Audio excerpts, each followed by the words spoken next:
Hello, and welcome to another episode of the Heart Centered Therapist podcast. My name is Cindy Gozansky. I'm your host, and today I am really excited to introduce to you our incredible guest, Jen Salk. Jen is a force of nature with a heart of gold, and I can't wait for you to see what I mean. Jen wears many hats as a mom, devoted wife, dog mom, mental health advocate, empty nester, and fashion lover. She lives in South Florida with her husband of 23 years. 23 years.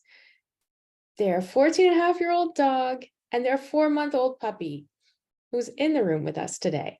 Her son is in college and her daughter just graduated from college. Jen Salk is a fierce mental health advocate, driven by her passion for helping others. She shares her personal journey, bravely opening up about childhood trauma and her mental health experiences, because in her words, I never know who it may touch and help.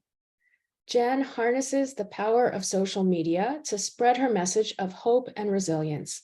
She's not afraid to get vulnerable, and she boldly speaks about how she fully embraces therapy and the transformative experiences she's had.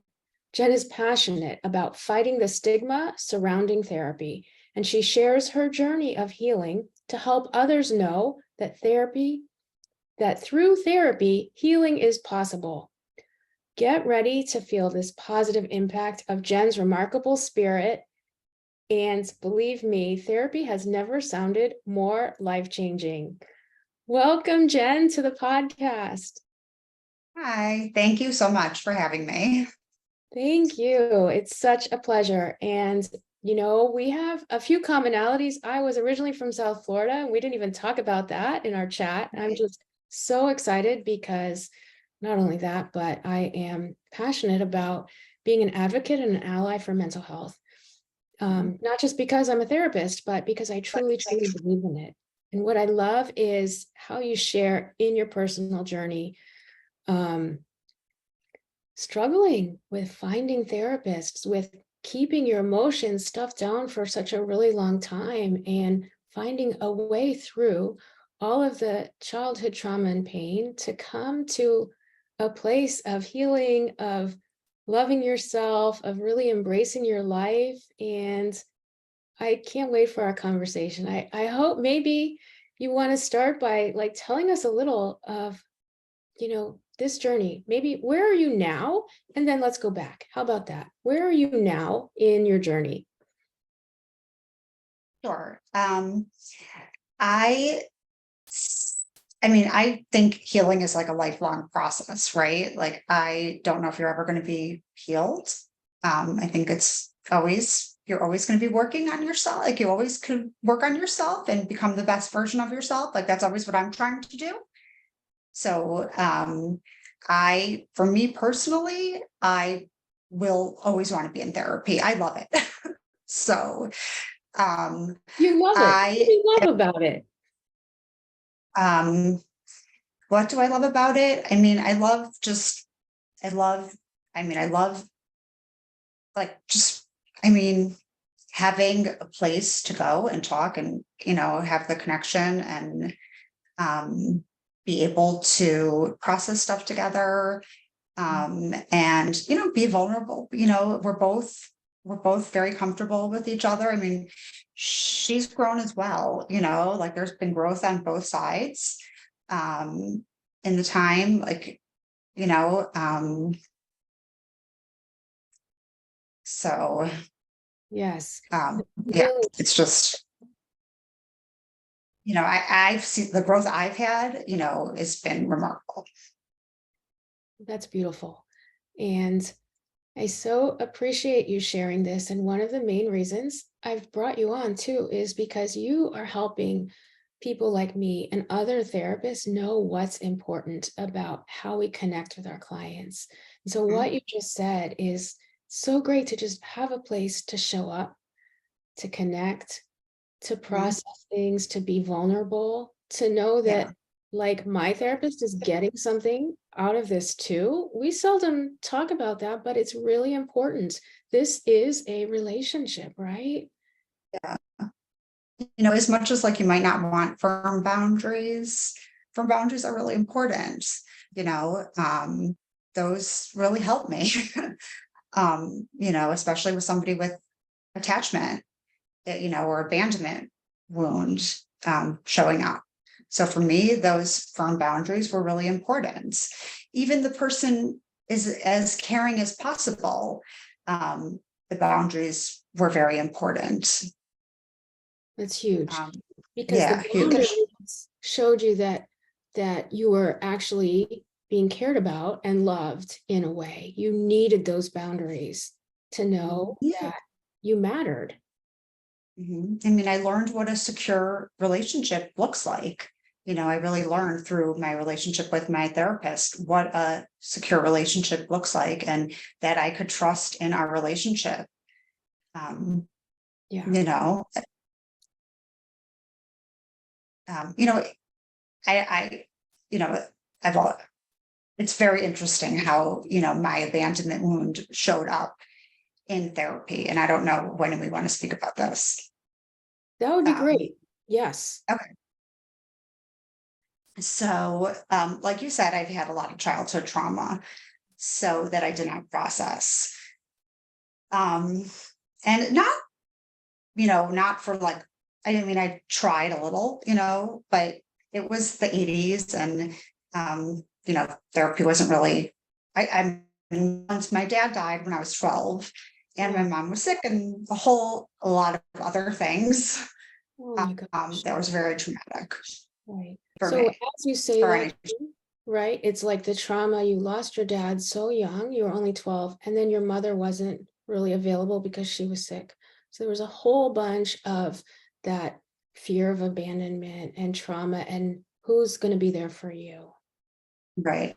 And there were big financial strains on the family, like after my dad died, where like utilities would be turned off. Mm, Old collectors would show up at the house. It was very scary. yeah, very scary. Right. So you didn't feel safe. So this is just so that our listeners understand who aren't therapists, right? That this is the underpinnings of not feeling safe, not knowing what a secure relationship is, and feeling that um, that deep wound that you don't have words for, especially when you're 12 years old, and maybe even not when you're older, of fear of abandonment or fear Right. of So nobody. for 18 years this happened. And even when I was younger, my dad was very sick. He was like in a nursing home for years. So, my mom would go see him every day and I would worry if she was late because if she was late, I would sit on the driveway and wait for her to come home. And I would get teased at school and stuff. And, my name's, my real name's Jennifer, but if people called me Jennifer, I would cry. It's very Oh, sensitive. And just things like that. So I stuffed all those feelings inside, everything inside. mhm. Mm, Just didn't really talk about it. I went off to college. A goal of mine was to go away to college, and I did. And so I went away to college, had 4 years of student loans and got grants and stuff like that. And after college, so I went to University of Wisconsin. And after college, a goal of mine was to move to New York City. Wow. So I moved to New York City, to Manhattan, Wow. mhm, all on my own. I didn't have like parents helping me. All on Luckily, your own. That shows all like my how much determination you had, right? You had to have that determination to just even stuff everything down and then yeah, to go yeah, after your goals. yeah. I'm very driven. Yeah. Um, yeah, I'm very like, yeah, but I think that has to do with this what my life. Um, but yeah, moved to New York City. I tried therapy in college because my sister was like, you really should go talk to somebody. And I was like, you really should try. And I was like, I tried and it really wasn't the thing to go talk to anybody in college. So I went once. So for me, I was like, okay, I could check it off the list, kind of like I tried. Um, and then I moved to New York City. I had like good health insurance. I was like, okay, I'll find somebody off the list that was like convenient, had like a nice sounding name. like a nice lady, whatever, you Especially know. in Manhattan, so many therapists there. Yeah, so many, right? I'm like, okay, she saw my plan. She could take me at the right time. Done. And I was like, okay, this is not for me. I went like maybe 6 times. I'm like, no connection, no. Mm-mm. I would like talk about like, I don't even know, nothing. Like, okay, so that was it. Um, but again, I was like 22, I maybe just wasn't ready. And I think I tried other people. Like we moved here in 2001 into Florida. I had 2 kids within 21 months. Oh my God. So my kids are 21 months apart. So we moved here and my daughter just graduated college. And she just turned 22 yesterday. So it was like fast, but it Yes. was good. It was great. We raised our family here. And so my anxiety was like, okay, I was coping. I had a great life. I have a great life. And Mhm. so I was just kind of getting by. Nothing was really like, I was keeping everything down, so I was managing that okay. Um, and I always say I was managing it until I wasn't, Yeah. it was until nothing triggered it so big that it got so triggered. I still worried. I still had that excessive worry. And if people didn't call me back, I would think, are they mad? Like, did I make them mad? Or what? I definitely didn't say anything. Like, you know, I, I, I would never. So that was always part of me, or like, am I annoying? Like, did I just look to annoy them? Like, am I being annoying? Right. Things You're like that. always overthinking. Did I say something Always, that always. I made annoyed up them? stories in my head. I was so mean to myself. Oh, Yeah, like making up these stories about like, oh well, like maybe I was annoying because I and yeah, I shouldn't have said that. And oh, if I could go back, God, I'm such a bad person, like why did I do? And I mean, I'm like the nicest friend, I'm like a great mom, a great wife, you know. because you were driven to be those things and you knew you had to show up like that. So you put all of your energy into that. But I'm not meanwhile, perfect. I'm hardly perfect. Far from perfect. But yeah, yeah, I make plenty of mistakes. Yes, yeah, but yeah, I try. I try hard. right. But then Um, meanwhile, all of the emotional pain is still there. Yes, yes. All the emotional pain is still there. And, I still have things that like make me anxious at the time. I don't like normal things. I don't really know, like messes and things like that, and things out of place and just normal, I don't know, things like that. I'm kind of type A. Anything to throw off my schedule would like kind of Yeah. I was like, okay, whatever, like, all right, like they want to leave. Okay, I should just not worry about folding the laundry. I'll just go. Gotta go with the flow. Um, so um in 2019, my son was diagnosed with an autoimmune disease, which was very, very anxiety provoking. Just because to see one of your children sick was Yeah. like awful. You Yeah. know, he's okay. He's in remission. He has Crohn's and he's in remission. So I'm just gonna say, like, he's doing amazing. He's away at college, 4 hours away. He's doing great. Thank But God. Great. it took us a long time to get a plan in place. And that part was very, very stressful because he was so sick. He was losing weight. And I mean, he was 6 feet tall, an athlete, and he was like down to 130 pounds and just in so much pain. Yeah. So I was so anxious about it. Um, and so at that point, I had been in therapy. I had actually been working with a therapist for 6 years. Mhm. And maybe I cried once or twice. Like it was nothing like it was just like I'd kind of go in and I would talk about like the day to day, like what was happening with the kids and the teachers and like the friend groups and like their friend groups and like well, just like day to day normal family stuff. Nothing. She never like pushed me to get any deeper. We never, Okay. nothing really. So you Um, were like doing therapy, but not really doing it. You were doing it Yeah, like and I didn't really care if I being, missed it. Like I knew like, oh, she was going away for a month. I'm like, oh, bye, have fun. I don't really care if she went away. Um, and so but I had stopped. I had taken a break maybe in 2018. I was like, I'm gonna take a little break.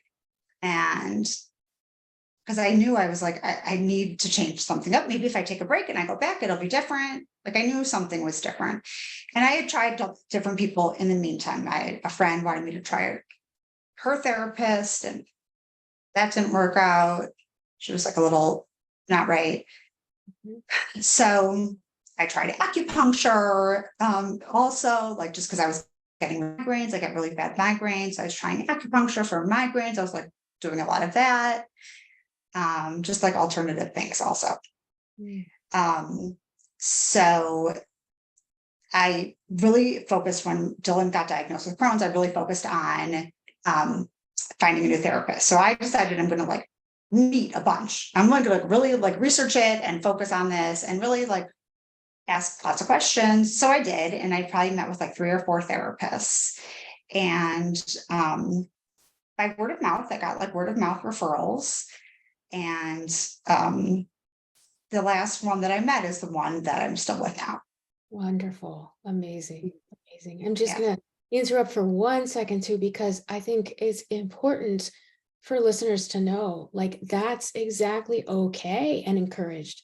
What Jen just described, meeting with therapists, you get to interview therapists to find the right fit. It's so important. The way you described that one who it was okay for 6 years, but she didn't really push me. She didn't really challenge me. And that was something you probably needed, but perhaps didn't know at the time you needed. And as you got more serious, She's a bad therapist. You know, I don't think she's a bad therapist at all. She's amazing. It yeah, just, you know, I think something I saw, I think just everything right now like aligned. You know, I think I was ready, and just kind of like everything fell into place. And I was ready to do the work, and it happened to be going into COVID, and I was home, and like just all the time, like Dylan getting sick, and then my father-in-law. Right when I started with her, my father-in-law had a stroke, and it brought back a lot of like PTSD for me. It was like because my dad had a stroke, oh, and it was like so similar. It was like his left side was paralyzed, just like my dad, and like just the terminologies coming around, and like we were sitting there once, like in his hospital room, and like I heard like a man screaming, and it was like brought back like memories from like being in the nursing home, seeing him. I was like sitting there with my mother-in-law. I'm like, she was like, "Are you okay?" oh, Bawling. Like, Jen, yeah, right. And it brings back too, like that helpless young girl that you were at that time, right? And here you are, an adult experiencing it again, re-experiencing the trauma. yeah. So that was when I started working with my current therapist. And I would say within like the first 3 or 4 sessions, she did this like self-compassion reading with me, this like Kristen Neff, like self-compassion. I know I ask her all the time, I'm like, what was that again? Like, why did you don't do that? Like, and why did we do that? And it because like she's like, you were really quiet the first few sessions, like you were very guarded and you weren't opening up at all. So she's like, we just did this, and it was like unlocked. My throat like opened up, everything came out. It was like, and I was like, I probably went through a box of tissues right there. I mean, I just was crying and crying and crying and crying and crying. And like I had to call her from the parking lot. Like I was just like, what just happened? And then basically it was just opened up like a lot of processing, healing, and old wounds needing healing. And that was like January of 2020. My father-in-law passed away in February of 2020, and then March was COVID. So I've not seen her in person since March of 2020. We've been seeing each other like this Mhm. twice a week. Wow. Um, Wait, so you that see her was my twice a doing. week? That was my wanting to do it. Yes, and yes, I like her twice a week. Um, and yeah, I mean, we've tried a lot of different things. Like um, you know, it took probably I don't even know when the stuff came out. but I started, really worrying. I think it was like this little girl, finally having somebody sitting, because I would sit and cry the whole time and talk and cry. And it was like this little girl finally was having somebody to listen to her and talk. And I would just like be scared that it wasn't gonna, like, this good thing that I was getting was gonna stop. And I wouldn't be able to say goodbye at the end of the session. Oh, Um, and wouldn't be able to end the session. I would like be so upset. And I was like, would like, want to know if she cared about me. And I knew it wasn't me. I knew it was like this little girl. I knew that wasn't like Jen. I knew it was like, I didn't know then. And now I could recognize it. I've done so much work, exactly. but at the time I didn't know. I wanted to know then, is she now mad that I'm saying this? And it was just like a really bad cycle. And then I would worry, is she going to come back? Are you mad now that I said that? Are you going to find somebody else to replace me? It was like I was just making up all these horrible stories. And Exactly. Which you were used to doing. And, we call this like never that. like this. Now I knew the term. So now I knew it was like, oh my God, and she's going to abandon me. I never thought someone was going to abandon me like this. Like I never knew someone I was so like needed in my life right now was going to abandon me. I never worried about my husband. Like my husband's amazing. We are great. I never worried about this with him ever. I never, I never had this with somebody so strong. Right. Well, and therapy is an intimate relationship, right? And she was connecting with you on a level that you had not experienced before. Like you said, everything kind of came into alignment for you to do the work and start to do the healing. And that risk of loss was really strong for both the adult Jen, but also that inner child in you, re-experiencing everything. And you started going into, I think, what we've described as like the reassurance seeking, right? The fear of abandonment meant you would start to like need to get reassurance from her. And like you said, you couldn't leave the session, or maybe you contacted her in between sessions. I don't know. Like, is that part of that reassurance seeking? Yeah. I mean, it was bad. I was emailing her. So there wasn't really, so I I got her when we first, so this is how she's grown. So I'm 50, she's younger than me. She's brilliant. She's like super smart, brilliant.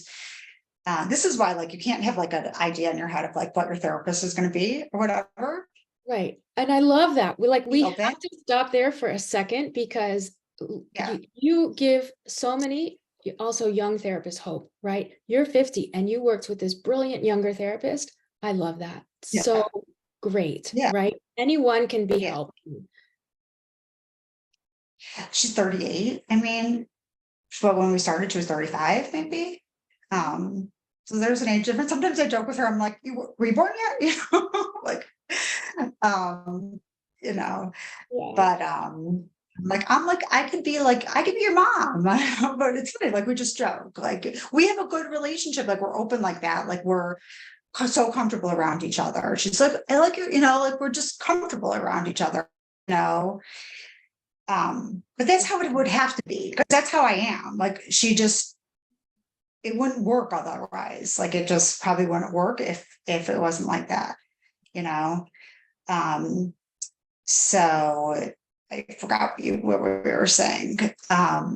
Oh, you said like you would email her in between sessions when you started feeling So really afraid she would leave you. yeah, yeah. So I emailed, and I didn't really I emailed a lot, like a lot. And it was the little girl in me, because you could tell like a normal email from me, but then you could tell like the other emails, and they were like right after we ended session, it would be like, just going, talking and wanting her call me. Are you sure? Can she call me? Can she call me for 1 minute? Like I was Mm. begging her, like, I'll only keep you on the phone for 1 minute. I just need to ask you a quick question. I was like, I didn't even have a question, but I was like, I just need to ask you a quick question, please. Like anytime, like just let me know and then I'll clear my schedule. And I was just begging for anything from her, Yeah. but she didn't. She was good. She was good. Oh, It taught you the boundaries. yeah, she taught me good boundaries, very good boundaries. But she was very patient with this whole process. Like she did not rush anything. And I think that's so important to know.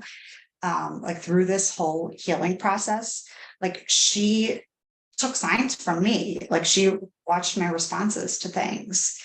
And she is very good at like even through Zoom, knowing she knows right away. She's like, don't shut down, don't shut down, don't shut down, don't shut down, and she, is very good and she was very patient. I mean, it took us like a year and a half to work through this abandonment thing before we could really work on anything else, even though we were working on other things. It took us a long time because I would show up and I would want it to know, are you mad? Are you sure you're not mad? Like, and then we would have to we would have to talk about it. And I would want to know, like, how do I know you're not, it just, my head, like, just was overthinking it. Exactly. Yeah. Yeah. And Jen, you're so lucky. I'm so glad you finally met this therapist who has really helped you do amazing work. And together Yeah. you've come so far. That's really, really clear. Yeah. And I know this is giving so much great information too to other therapists that are listening. When you say things like, she didn't rush me, right? Yeah. Somebody listening here, because you're telling your story, is going to be able to help another person who's struggling by slowing down. She told me today, like, she's like, I just want to give you a heads up. And she's like, don't go there. It's nothing bad because I've already like made her promise me that she's not retiring, even though she's 38. Yeah. She's like, Jen, I'm building a brand new office. She's like, I'm building a brand new office that I've already showed you a video. Like she's very into like she's very sensitive to like, she's to my feelings. Yeah. So she has like a public social media account that she doesn't care if I follow, like we've gone through this whole thing. And it was hard for me to follow it first. So Mhm. I had to stop. Um, because that part was very hard. And I don't know, we could talk about that or not, but that's a whole other subject. But she told me, she's like, I want to take you through the office of where it's at now before you see it somewhere, and she showed me the video of like the progress of the new office because it's been like I've been worried about it. I'm like, what if you don't like me in person? Oh, Like, oh my goodness. so Right. what if I can't do therapy with you in person? You know? And so she's like, I want you to see the office. It's going to be amazing. We're having a relaxation room for after and like a spa bathroom. I By think you spa, like it. I know I've already like told myself it's going to be fine. I'm like, you're getting rid of those thoughts. Like it's fine.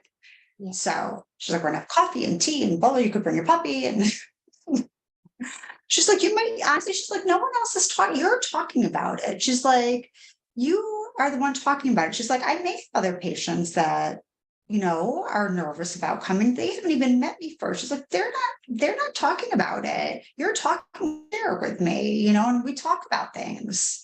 Right. Um, Which is and progress. I share everything with her. Yeah. And I love how she's sort of preparing you and also is sensitive to your fears and your feelings, but Very, normalizing this and being very yeah, real with you.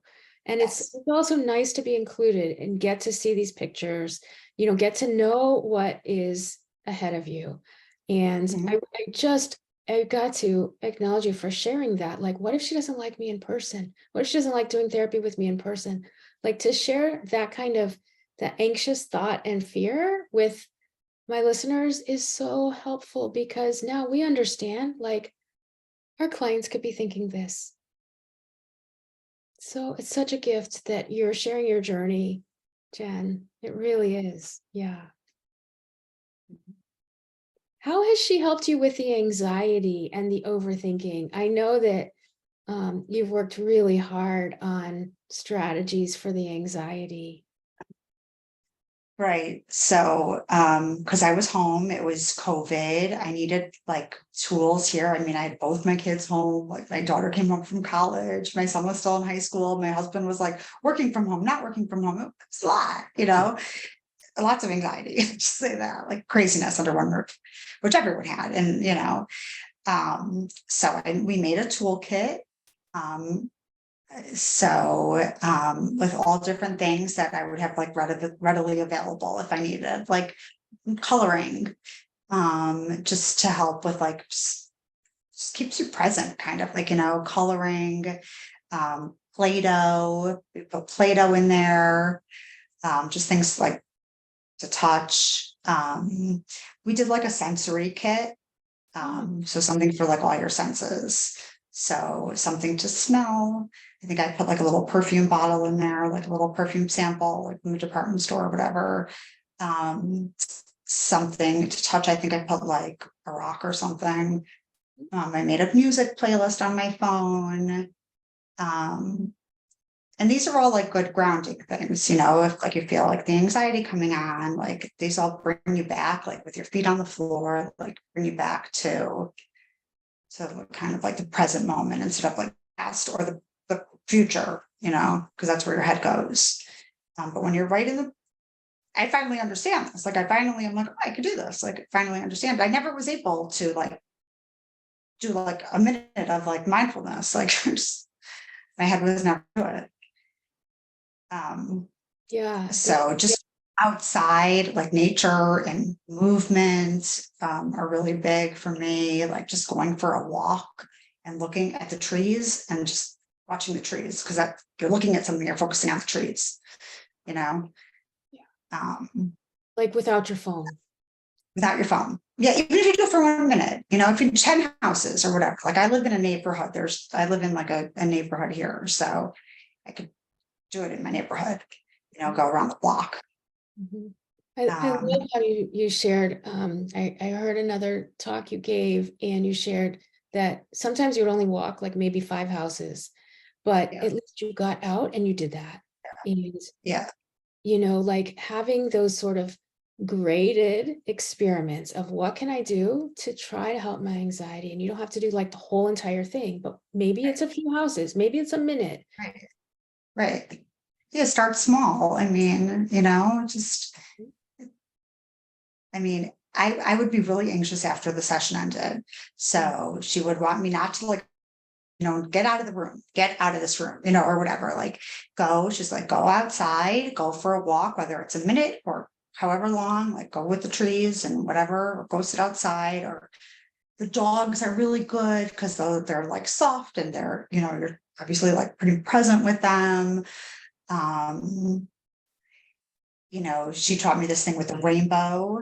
Like we would do it like even during session when I get flooded with emotion. And I'm like, my eyes get all foggy and I'm like lost. So she's like, oh, all right, like name something red, find 3 red things and like find 3 orange things like in the room. And that's really helpful. Yes, yes. And so even that she did that with you in session, you're starting to get flooded. She showed you Mhm, a way to ground and regulate, and then you could also mhm. do it on your own. Right, Yeah. right. So the rainbow thing, it's like naming is seeing 3 things in all of the colors of the rainbow. Yeah. Yep. Yeah. We will share at the end where everybody can find you on Okay. social media and Instagram, but Jen has a great Instagram, and I saw one Okay. of the things where you put like this affirmation, I am okay in this moment. Oh, with the post-it notes. Yes, so powerful. Yeah, the post-it notes were helpful. Just like self-talk, Yeah. a lot of self-talk. When I was really stuck and like not didn't know how to like express myself because I was so stuck and I didn't know what the feelings I don't know. We both bought these pillows and I'm sure you like this feelings, Oh my but goodness. it's a pillow. So it's so amazing. And it's been like life-changing for Really? expressing feelings and getting into it. And so like first we just started with a color, like what color are you feeling? Like, you know, purple, yellow, whatever. And then like instead of like I'm worried or whatever, like I feel worried, it's really like you're really not worried. It's really because I'm really those feelings underneath the worry. Like I'm really not anxious. It's really I'm like I'm anxious, I'm really sad. Or so That's this amazing. amazing. I keep I it love that you're sharing that. Wait, like just hold that up for a second. Okay, Sarah, just no, put your face in it. Let me see if I can take a picture of this. Okay, this is really cool. Oh, wait. Okay, who knows if we can use that? All right, Sarah, we just took a little break. hands on. Yeah. And it's Um, credit to her. Everything is credit to her. And yeah, she's amazing. she's amazing. And just so everyone knows, that's like the emotions wheel, the Yeah. feelings Mhm. wheel. And it's beautiful because it's this large pillow, and you were able to use it like with your therapist, and you can look Yeah, at the she had color. one on her end. Mhm. I had one here because we're virtual. Yeah, because you're virtual. So Jen, you're also helping therapists who do work virtually come up with some, tools and prompts, like tell your Mhm. client to also get a pillow that has the wheel of emotions on it. Yeah. No, it's okay. I'll buy anything. I mean, I will buy anything, try anything. And I mean, I used to say, like, give me homework. Like that's because that's me. But like she's like, there's no homework. But Yeah. yeah. Yes. So Um, and so you are still meeting with her, and mhm. there's more to you now. Like I'm curious, because you've been so vulnerable and sharing your story um on other podcasts and in social media. um how has this vulnerability like opened things up for you or changed things for you in your life or in your relationships? I think just like deepens, like when you're vulnerable, like really just like deepens the relationships like that you're in when you are like share with somebody, because um, I mean, sometimes, I mean, obviously when you share a part of you, not obviously, but when you share a part of you, um, the person feels like you feel, I mean, the person to you probably, and um, then you usually like sometimes not usually, but for me, people have shared a lot then with me. Um, and I'm not a therapist, but I am happy to lead them to any resources I can, or guide them the right way, or listen. Right. But it goes both ways. When you're more Yeah, vulnerable, often the other person is too, and it deepens the relationship. And I'm yeah. sure Somebody your told friends me, probably didn't even know like how much you were suffering because you kept it all inside. right? Someone told me the other day, they're like, you're getting a ripple effect. They're like, you know, and this is a girl I probably haven't seen in years. She's like, I love your posts and I love what you're sharing. And I was like, "Mm, that was really nice." She's like, you're like, she's like, you're really helping me. Yeah, that's beautiful. So that's all, that's the reason why I say like I'm doing it. I'm like, I just know that like when I was 10, 11, 12, however, a teenager, Mhm. um, well, there was no social media, but um, there were no podcasts, but had there been, I probably would have tuned in, and maybe I would have been like, oh, you know what, I'm not so alone. Or, like you maybe would have formed connection, and not felt so alone. I recently connected with somebody who is a widow who has a daughter, and she was 12 when she lost her dad. So I actually felt really connected to her, to the Yeah, girl. of course. Yeah. And that was like the first person I ever met I was 12. Yeah.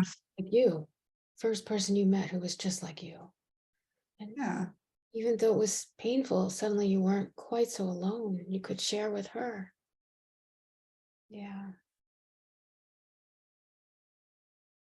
That's really such a part of your healing, Jen, that you could even be open to that, right? And see, she is me, we're each other in this way. Having a moment. Yeah, take a little break, Sarah. We're just taking a little pause. Yeah. Oh, I just love you so much that you're doing this and being such a ripple of so wonderful.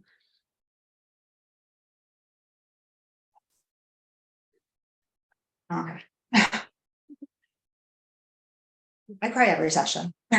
Oh, you cry every session with your therapist now. And Yeah. before you said, I cried maybe 2 times over X amount of years. So Yeah. I don't cry saying goodbye. I'm pretty good saying goodbye. I would say sometimes I cry saying goodbye, but like I used to, I mean, I would say until 6 months ago, I was crying saying goodbye. yeah. Not like not unable to, but just like crying saying goodbye. But like one thing she does, because she does know it's hard for me, like when she's away, or I'm much better at it. I'm okay, actually. But it used to be the time away was really hard. She, as soon as she knows she's going away, she's like, take out your calendar. She's like, I'm going to be away then. These are the days I'm going to be away. I don't get extra sessions or anything like that. I don't want them. But I do. And it's actually, I'm like, oh, I'm free those days. Like, I don't have to like plan my day around that appointment, So I'm actually do great when she's not there. It's just really, it's the anticipation that is the worst. Right. Yeah. Which is connected to the anxiety, and it makes sense that you used to cry when you said goodbye because that's part of your wounds, right? That just makes sense. And it's different for you now, and you don't do that, which is, both are okay, right?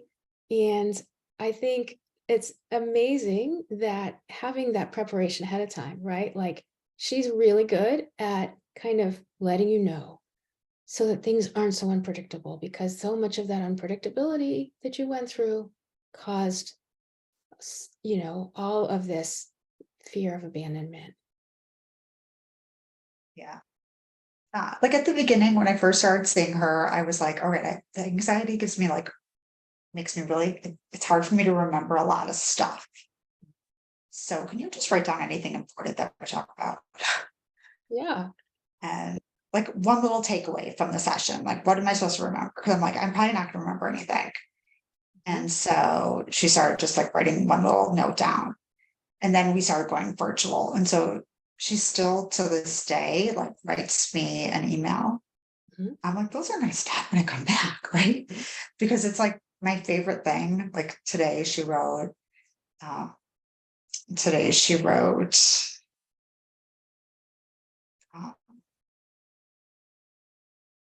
where is that?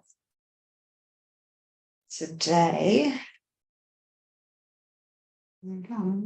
So she sends you an email with a takeaway or a couple important things Yeah. after your sessions. I'm so proud of how much, oh, she's like, I'm so proud of how much you're growing and sharing. Good luck with the podcast. You're going to do amazing. And then she just puts like the upcoming dates. Like, she's like flexible and did that. Like, she wasn't like rigid and like, no, I'm not going to do it. Right. It was like important to me. And That's great. I love how you kind of gave your therapist a job, and that's really good for our listeners to know too, because it's like, I'm going to be sort of anxious and foggy, and I'm not going to remember everything. So if you can write down a couple things, that would really help me. And we want to help our clients. So it's a beautiful example. And yes, you are rocking this podcast. This is you really did. You're doing so great. And I love that she encouraged you. And she must be very proud of you for talking about your mental health journey and spreading the word to help others. Am I like your best project? Like, I have to be the most approved patient. Like, I have to be, because I mean, I see the improvement. I know I would I would be like crying and like I'd have to call my husband to come home because there was a time when I couldn't see getting from Tuesday to Thursday or Thursday to Tuesday or whatever it was, Thursday to Monday. I used to go Monday to Thursday. I couldn't see getting from Monday to Thursday. I just physically couldn't see, like, I just couldn't emotionally like seeing how, like, I couldn't see getting to the bed when my husband came home or whatever, 6 o'clock. I was just like, yeah, I wanted, like, for some reason, I thought like I wanted, like, she was going to be the one to like help. Mm. Yeah. Yeah. So thinking as we kind of wrap up, Jen, and we've given tidbits throughout this gem of a podcast, but Mhm. what would you want therapists to know about working with clients with anxiety and attachment wounds? Like yourself, what would you want a therapist to know when working with somebody like you? Right. It, like, for me, it took a lot of time. Mhm. Like, she like, I mean, she didn't let me give up, like I wasn't going to give up. And she didn't give up, like, even when I was emailing her a million times, we did work on it. Like, you gotta, like, we talked about the emails and then really like, and I'm very good. Like, I was like, okay, like did my own like positive reinforcement almost. I was like, buy yourself a pair of shoes if you stop emailing her or whatever, like, like, but, Oh, I'd love I, that. You could get a new pair of shoes. That's fabulous. something like that. Yeah. But basically, Right. you do not email her today. Like, you can make, or in this hour, do not email her. And then I like gave myself a check. Like, I was like, in the next hour, do not email her. Like, you do not need to, like, you are fine. I just like the self-talk. I'm like, I am okay. I am okay. And and even like something else that happened recently, like I actually really wanted to reach out to her, but I was like, you're going to see her tomorrow. I'm like, you do not need to reach out to her. Like, you are okay. Like, you guys are great. Trust in your relationship. Like, taught me, like, and goes true with other people. Like, if someone's not calling you back or texting you back, or it's not them. Like, they trust in your relationship, or if they're not mad. Like, they have no reason to be mad, or, so, like, she has taught me that, Yeah. but what else would I tell therapists? Like, don't push, be patient, and be creative. Oh, Um, okay. like, like she got really creative. We went through all sorts of stuff. I have a lot of other stuff because I was like, I wanted to work. I wanted to feel better. I was just like, when am I going to feel better? Like, when is this going to end? That's all I wanted, was to feel better. I hated the way I felt, Yeah. Yeah. Right. but And here I am. So it it, works. it You know? worked. And is that what you would tell people who are struggling with their mental health or their Yeah, own like, anxiety? yeah, don't give up. Like, you might want to give up because you're going to be like, I feel better. Like, this is not working. I don't feel better. I'm going and I feel worse. I'm leaving and I'm crying, or I feel, there's like this post therapy glow you're supposed to have. I'm like, where's this post therapy glow? I'm like, I'm bawling, I'm like, Not sure about the post-therapy glow. right. I'm like, where's this post therapy glow? And now I'm like, oh, yeah, but it's only also like what you put in. I was willing to put in a lot. Like, I think that's also why it was so successful, is like, maybe I wasn't as willing to put in. So maybe it's not just the therapist, it's also the patient. Mm, I really work hard, yeah. not to like pat my own back or whatever, but like, I Oh, do work really hard in there. I mean, I would say this is the hardest work I've ever done. yeah. Yeah. It's the work of your lifetime, you know, separate from your family and your kids and your career, all of that. This is the work of healing. Yeah. Like, it And might sound easy, like, not to email her or whatever for an hour, but it wasn't easy. it Or wasn't, whatever I was not doing, or worrying, or doing this, like, changing all your thoughts, and like, it's not easy. It's really not, but you're saying to somebody But else, it's not easy, but stick with it. You can do it. I'm stick an with example. it, yes. Stick with it. It is possible. It really is. Like I'm a different, I feel like lighter and happy and like I just, yeah. Yeah, that's great. It shows. And now you just have the life glow. You don't have to worry about post-therapy glow. You have the living and loving your life. Yeah, listen, it still pops up from time to time, and when it pops up, like I don't know who it's going to pop up with, and I'm very open about it. I'm like, oh my, I have this like abandonment wound, and honestly, like I have to talk about it because I have to like explain, and that's all. Like I'm very open about it, and I'm like, I'm a work in progress. Sorry. Uh, I don't oh, apologize. I'm like, yeah, yeah, and thank you for being so open about it and coming on my podcast and sharing with our listeners, because I know it's really going to help so many people, therapists and clients alike. And it's really just beyond important when I have a guest who is so brave and vulnerable to share about their mental health journey and what healing looks like for them. And it's different for everybody. And it's really beautiful to get to meet with you. And I hope you'll keep us posted on your journey. But tell everyone how they can connect with you, Jen, your website, your social medias. yeah. Jen Salk on Instagram, Jen Salk, and SALK there. Jensalk.com. And I just kind of like put links to different things I'm appearing in. Mhm. Um, so Facebook, if you're on Facebook. Great. Great. Well, I hope everybody who's listening, at least make sure you check out Jen's Instagram at Jen Salk, and we will have everything linked in the show notes. Um, and yeah, so such a great conversation. Thank you again so much, Jen. Thank you.